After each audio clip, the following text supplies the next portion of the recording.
Let's start by taking a look at a couple of demonstrations. First, we'll go back to one on an ellipse. So as you can see, I've got two foci here. The foci are F1 and F2.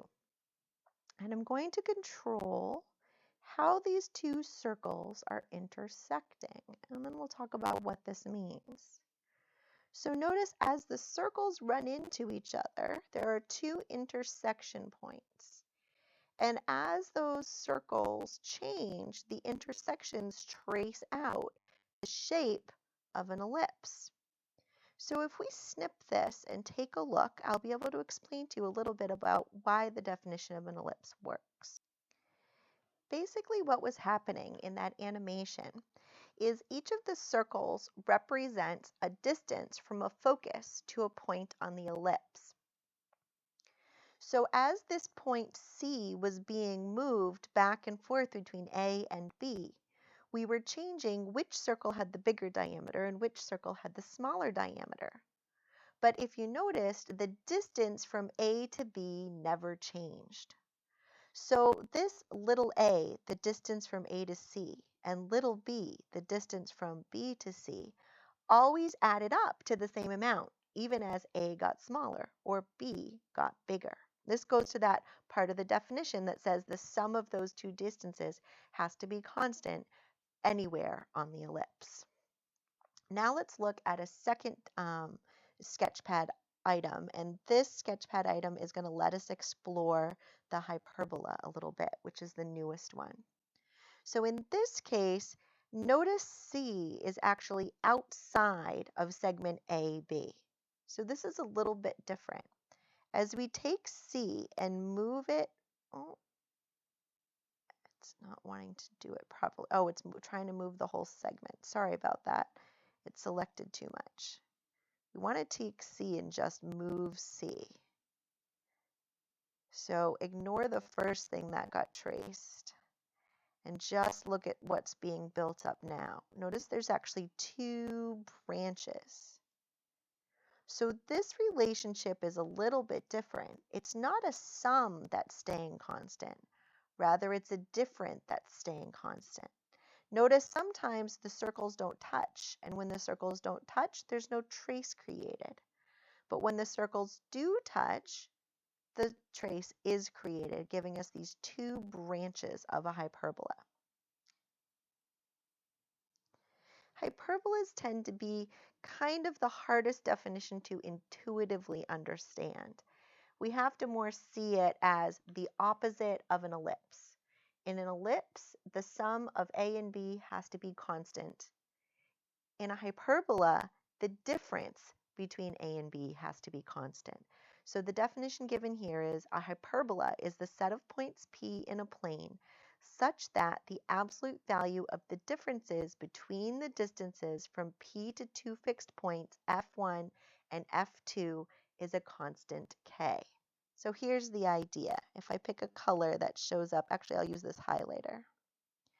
So if I have the focus F1 and I pick a point on one branch of the hyperbola, this distance minus this distance will be a constant amount. So that's the thing that stays true all the time on the hyperbola. Similar to an ellipse, there's a lot of vocabulary that comes along with a hyperbola. There's a vertex, and it's basically what you think it should be. The vertex is this point, which is very similar to the vertex of a parabola, except there are two vertices because there are two branches in a hyperbola. If you remember that image that we had back in our first lesson of a cone stacked on top of another cone, the hyperbola is the one that we get if we slice through both cones. So one branch of the hyperbola is coming from down here, and the other branch of the hyperbola is coming from up there. That's why there's actually two pieces in a hyperbola.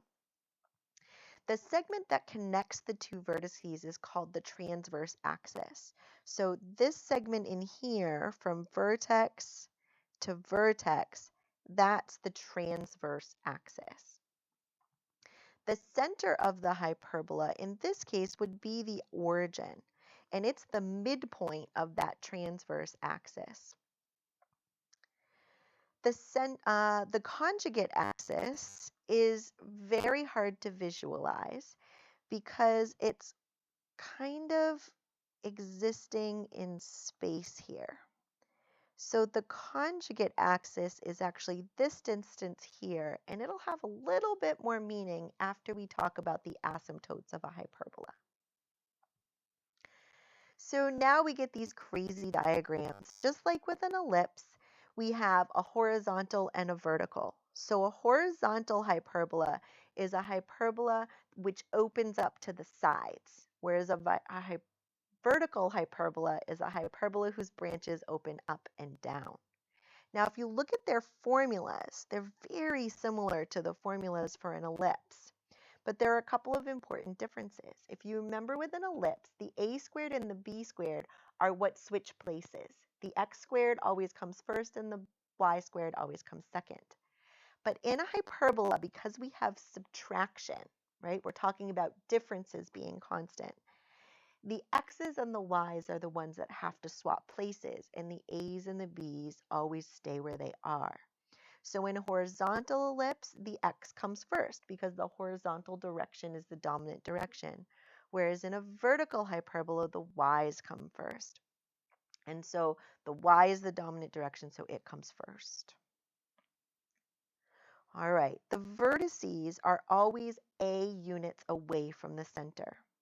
The foci are always c units away from the center. And notice the location of the foci should really remind you of the location of a focus in a parabola. They're built very much the same way. But the tricky part comes in with these asymptotes down here. So you can see the asymptotes in the diagram as dashed lines, which the branches of the hyperbola approach but never touch.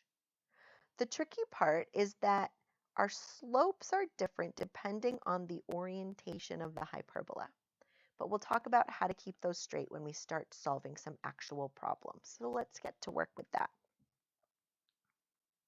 In number 1, we're asked, or we're told, a hyperbola centered at 0, 0, so at the origin, has vertices plus or minus 2, 0, and one focus at 3, 0.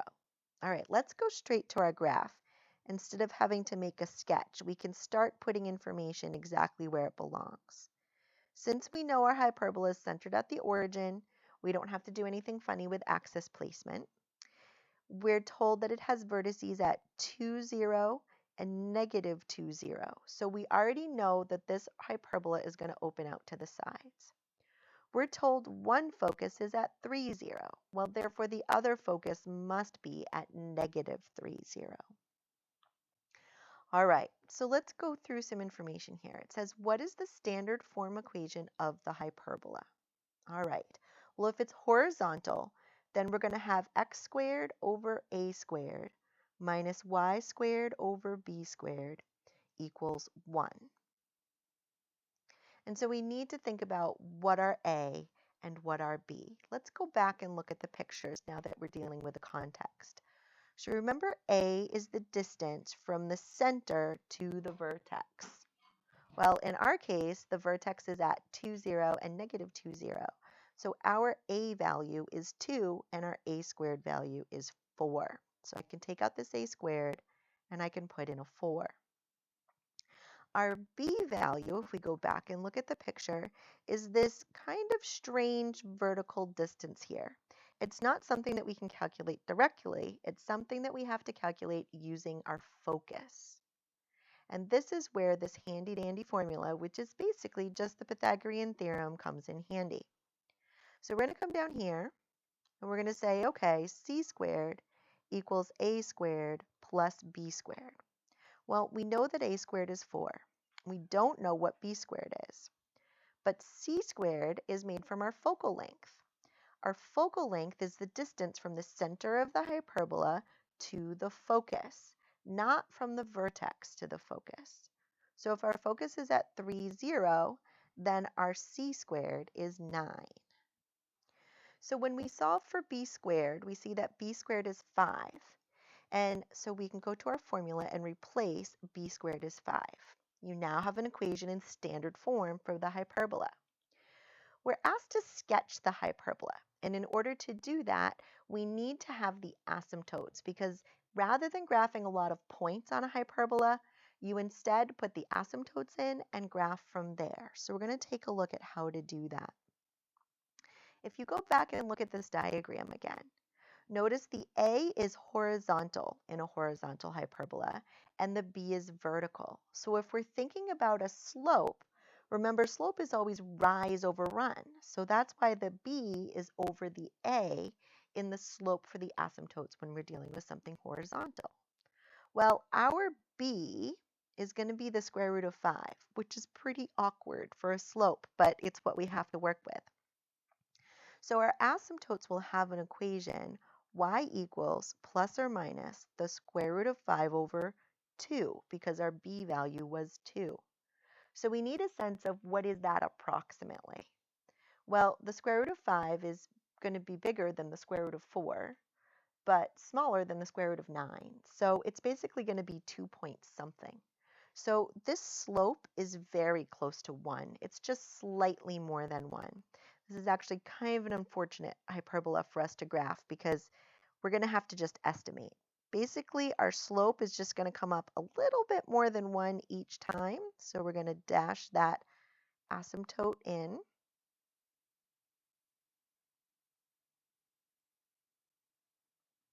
And a little bit more than 1 in the other direction as well.